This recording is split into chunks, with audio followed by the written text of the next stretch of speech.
Тази ни обединява любовта към футбола. В лицето на господин Костадинов получихме покана буквално с обща идея, обща кауза, за да станем заедно.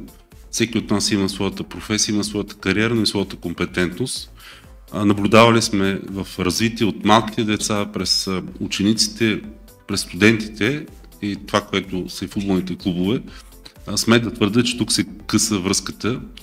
Таланти 18 годишни, след това какво да правят?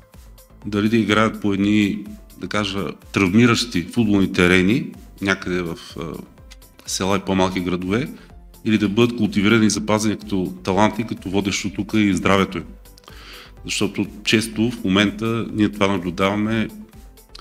Наши студенти, спортисти, футболисти след 2 месеца го виждаме с патерици. Какво стана, бе? Контузих се. Истината е, че травмите нарастват като брой, като количество и затова тук трябва да си пазиме с качествени терени.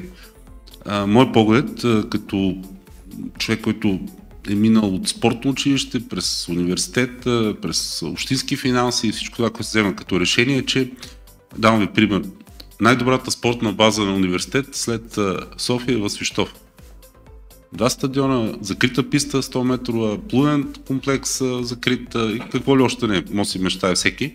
Но заради това, че държавата финансира на база пер капита на един студент, такава една база, която е уникална, буквално като воденичен камък на един университет. А там може да се култивират таланти. И всъщност тук е сблъсъка и затова и ние сме лансирали съответни програми, които заставаме с авторитет си за тях, за спортни стипендии, да привличаме тези наши футболни таланти, защото те са изправени на кръстопът. Думите господин Костадинов, какъв процент продължават след това като футболисти, означава, че останалите 95% какво правят. А всъщност спорта възпитава, затова е физическо възпитание и спорт. Нашето желание с колегата Калистратов, като хора, които в финансите имат своята експертиза и сила, да дадем тези алгоритми и правилни решения. Не всеки и всяко министерство да прави нещо добро, популярно, дори малко пиарски звучащо, а да се получи кохезия, взаимодействие, симбиоза и да добавяме стойност.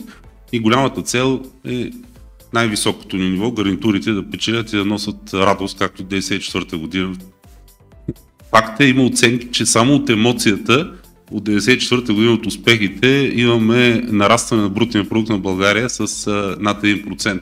Връзка между футболните успехи, удовлетвореността на нацията и това, което икономиката генерира. А когато икономиката расте, тогава има пари за всичко и за стадион национален.